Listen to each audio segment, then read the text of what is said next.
Obi Kibi. I'm going to talk to you guys about our girl time. So guys, go away. You don't need to know this stuff. So, first a disclaimer.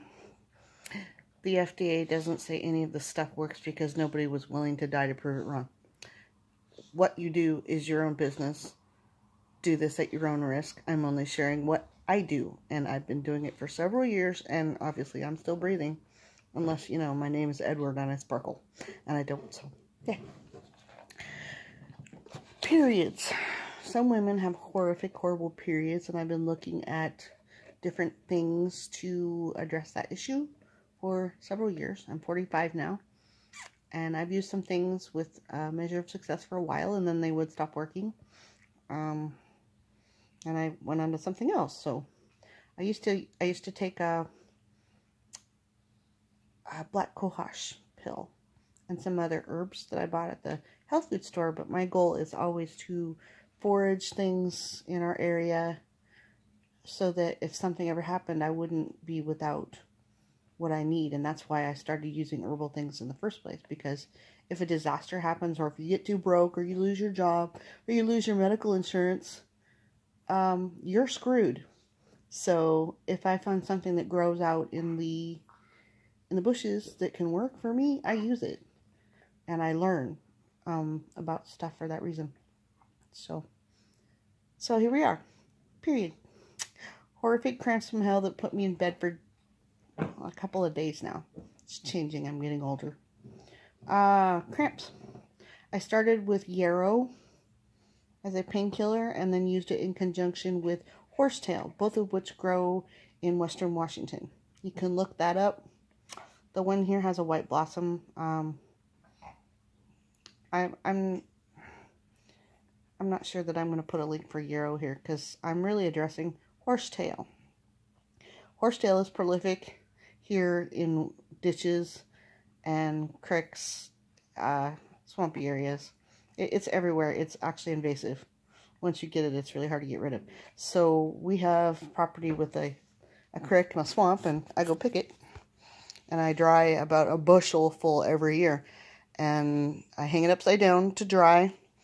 Then I cut it in small pieces, about, 3 or 4 inches, and put it in my dehydrator, because I like that better than my oven. And get it good and dry until it snaps. That's important, because they mold sometimes when you seal it up in your jar or whatever. So, and we have a wet climate, so that's an issue.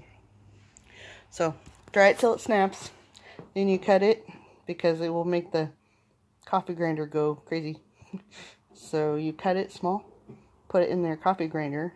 It's important to use a coffee grinder that is just for your herbs. They're cheap enough, and because it makes your coffee, when you grind it, taste like herbs, and my husband complains. So, get your coffee grinder, put it that small, grind it up, put it in powder. This is if you cycle through it often. I guess after 6 months, it starts, maybe sooner, it starts losing, any herb or seed or flower is going to start losing its nutrition after a few weeks.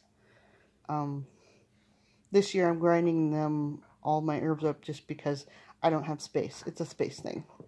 So, but normally I hang the plant from the ceiling and leave it there like some weird old herbal lady. So, I kind of like the way it looks, but I'm strange. So, they're hanging upside down in my pantry, and I take them as needed and grind them up and use them. So, yeah, and you make tea.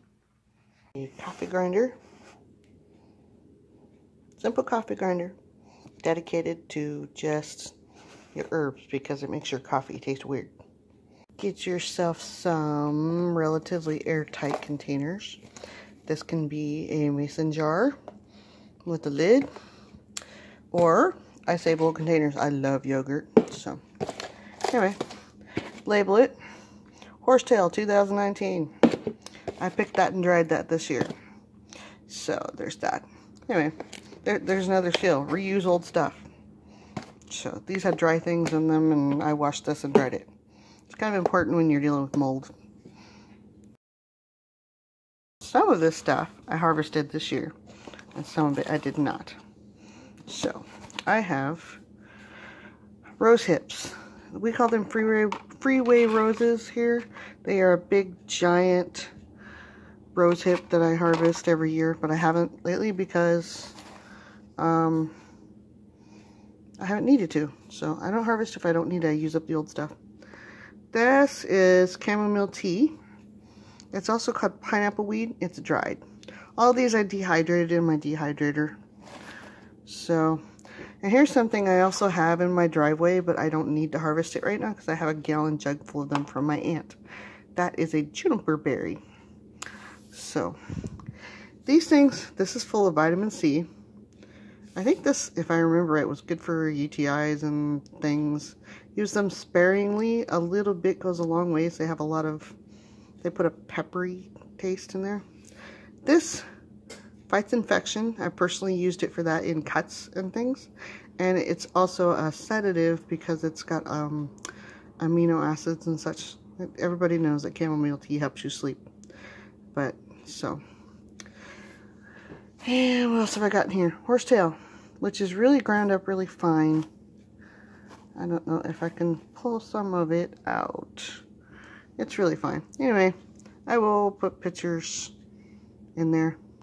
It's important that these things are pretty much bone dry before you put them in the package, because when you put that lid on there, it will get moldy. Like in our climate, they gather moisture. So use your dehydrator, use the oven, but dry the plant until it snaps. So if it bends and doesn't snap, then it's not dry yet. So like this one, it's still a little bendy, but I pulled it right out of the dehydrator. For me, not so much of an issue because I use it up so fast. Anyway, this is my period tea. That's what I call it. Shark tea, period tea. Lots of different names that people call it. The horsetail is the ingredient that I use as a tea and knocks my cramps right out. And I have the most horrific cramps ever. So, I'll be leaving this here for my family to see if they want to try it, because, so that's why I've got it in that. That's why I keep those.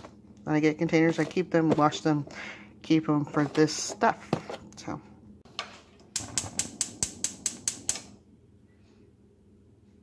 Light your stove. I use a saucepan. Put a lid on it. Make it boil. Then when it's done boiling, turn it off. What you should have is this pot full of weird looking stuff that your family's gonna go, what's that? Make it dark. I would even make it darker than this. So in a little saucepan, you know, the smallest one, I put it maybe an eighth full. Put a lot of this stuff in there. This vitamin C is just the stuff just makes it taste good. That's all I do. The horsetail is the ingredient. The other stuff's just to make it taste good. And then you make a nice tea. You can drink it warm, or I let it cool off, and I drink it in the summer that way, just like iced tea. Put a little bit of honey in it, and just drink it throughout the course of the day.